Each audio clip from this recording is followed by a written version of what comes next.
Welcome to Pick Up and Deliver, the podcast where I pick up my audio recorder as I head out for a walk and deliver an episode to you while I stroll around.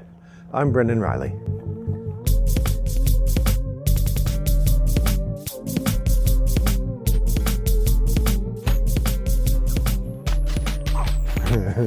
Tiny little dog barking at me today.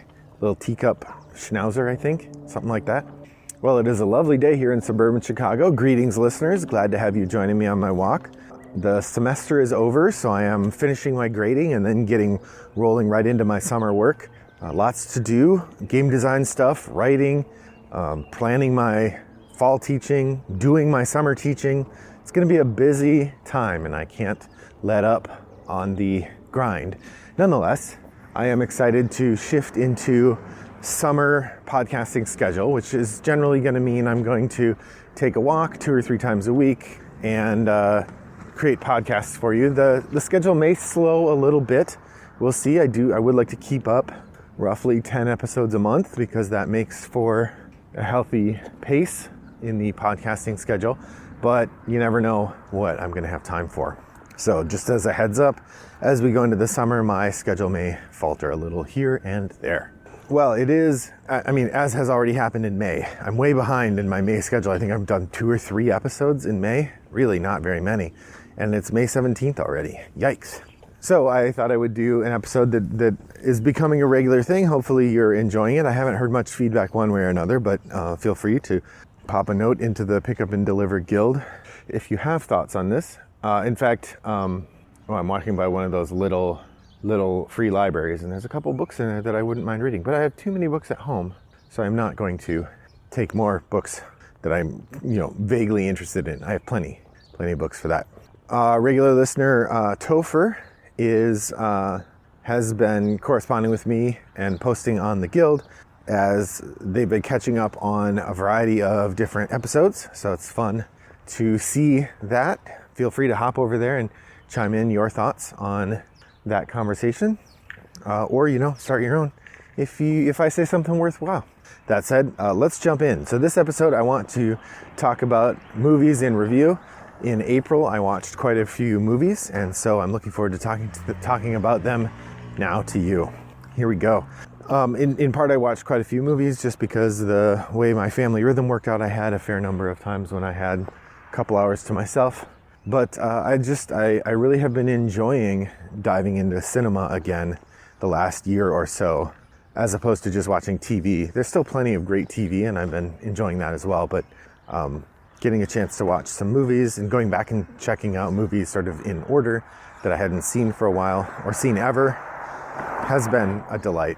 So, as I usually do with the Cinema in Review episodes, I am going to go over all the films that I watched in April, but I'll start with the one I feel most like talking about and just sort of work my way through, spending as much or as little time as I feel like until I run out of topics or I run out of space. When I arrive back home, then I will quickly tell you the rest of the movies I watched and not say anything about them. So that's how we're going to start. So the first film I want to talk about, I encountered it at the library, and this is Session 9. Session 9 is a sort of suspense horror film from the early 2000s. I think it's 2001. And it involves this group of asbestos remediators who have taken a job cleaning an old abandoned asylum. And when they go in and start cleaning it, it turns out that things are not as they seem. There's something creepy going on, and the different characters sort of have to deal with that creepiness in their own way. David Caruso is one of the main characters, which makes for an amusing setup. And then there's a number of other actors, people who would go on to become relatively prominent or well-known actors later. So there's plenty to enjoy in the film. Really moody, shot in a real abandoned asylum, I guess, and pretty entertaining. Surprise appearance from Brendan Sexton III, who I know as Not Warren in Empire Records, and I know he's in it. He did a number of other movies early in the mid '90s up through the 2000s. I'm not really sure what happened to him as he got older, but haven't seen a lot of him. The movie's called Session 9 because one of the characters finds these old reel-to-reel tape recorders and listens to the recording of the sessions with this woman who had had a tragic experience at the asylum. And of course, Session 9 is the last one. So yeah, I enjoyed it quite a bit. It was fun. If you go to the show notes, I will post a link to my review.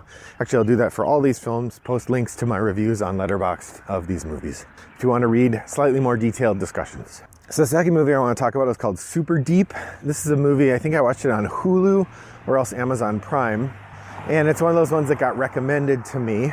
I think maybe because I watched the Kristen Stewart movie about an underwater platform. I think that one was just called Underwater.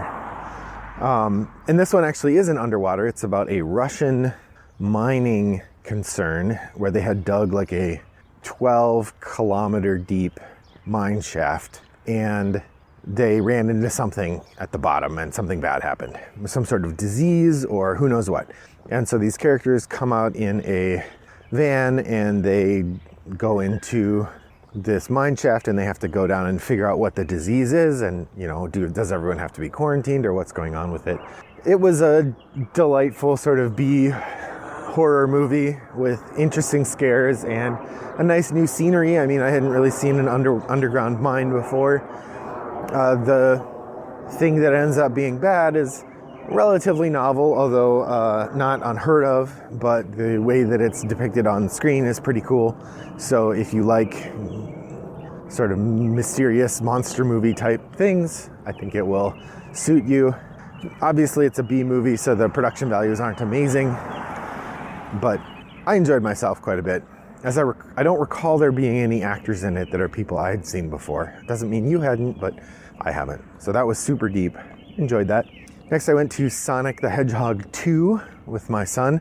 We went to the movie theater to see this, and it was enjoyable. I mean, if you like the first one, I'm sure you'll like the second one. It wasn't anything amazing. I'm sure in a year, if you ask me what this was about, I will not be able to tell you, except I'll be able to remember that they introduced the other two characters from the Sonic the Hedgehog franchise.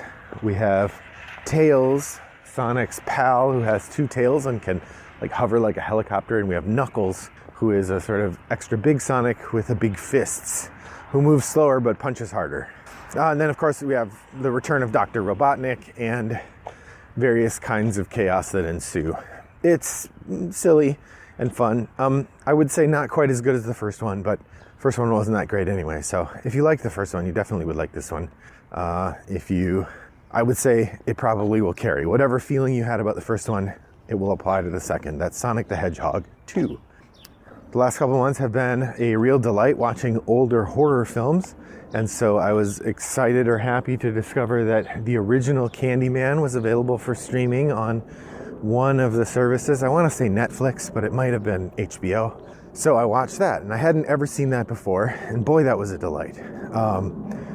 I mean, it's a classic old school Clive Barker style. I mean, it is actually a Clive Barker style film in which there is a supernatural being called the Candyman who appears if you say his name in a mirror 3 times, and then he kills you, I guess, or haunts you until you kill yourself or kill someone else.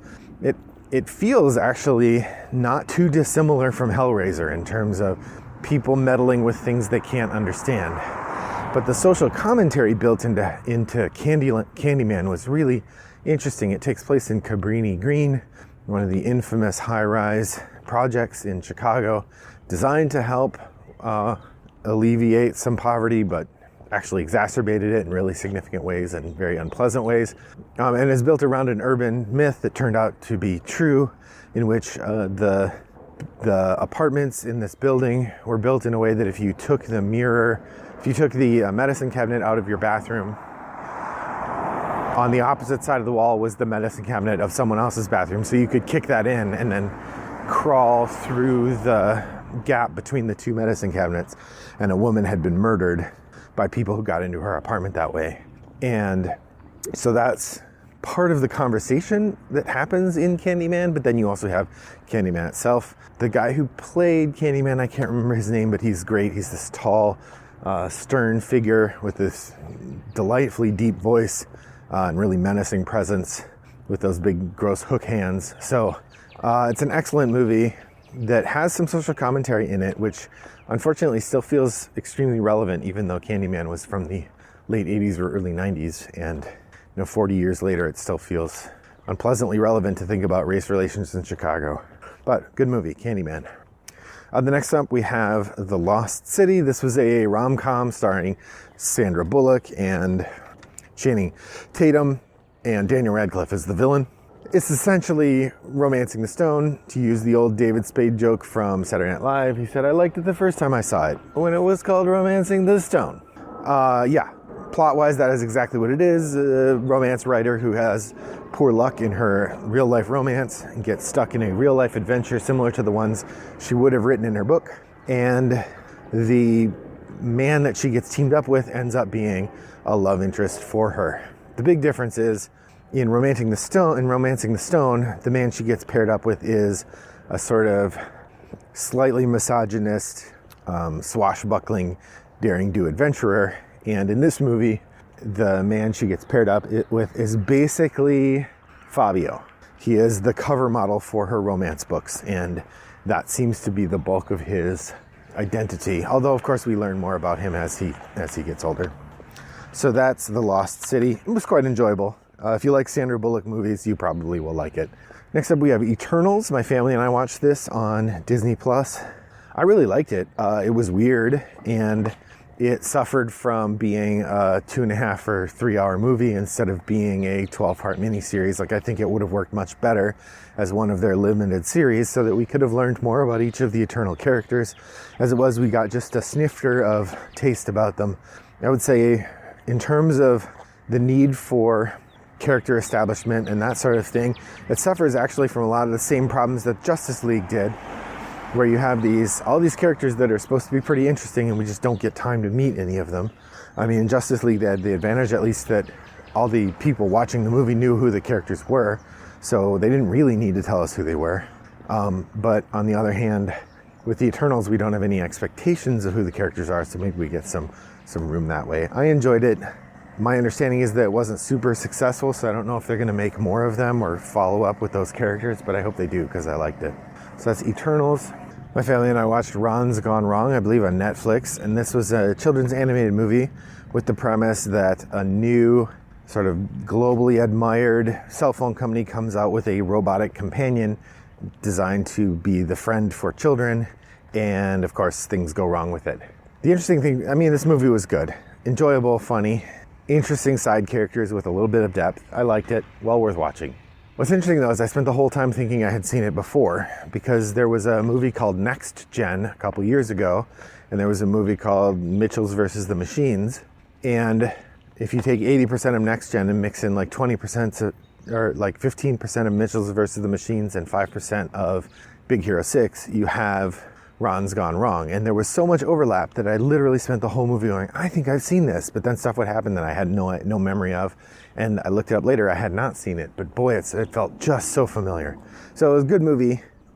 It's hard not to call it derivative when it's so similar to other things I've seen that I keep thinking I've seen it before. Nonetheless, enjoyable. Ron's Gone Wrong, fun to watch with kids if you have them. So the last two things I'll share, I did a couple deep dive runs on movies that I would watch while I was cleaning things or when I had a little extra time, or in bits and pieces here and there. So in the end of March through early May, I watched all 5 Final Destination films and Hellraisers 3, 4, 5, 6, 7, and 8.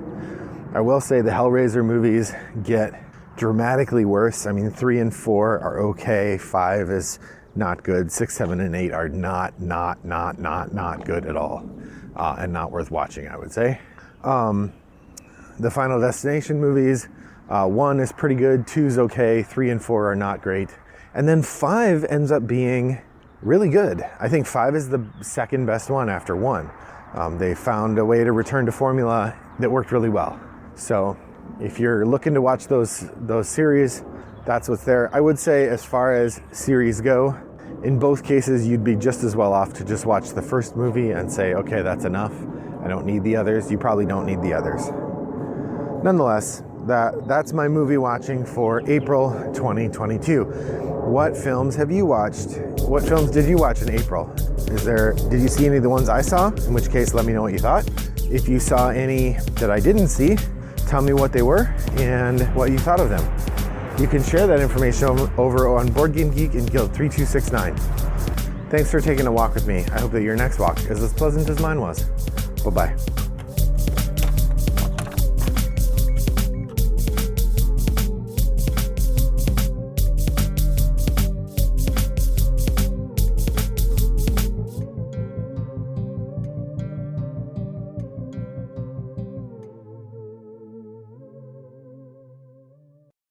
Brought to you by Rattlebox Games.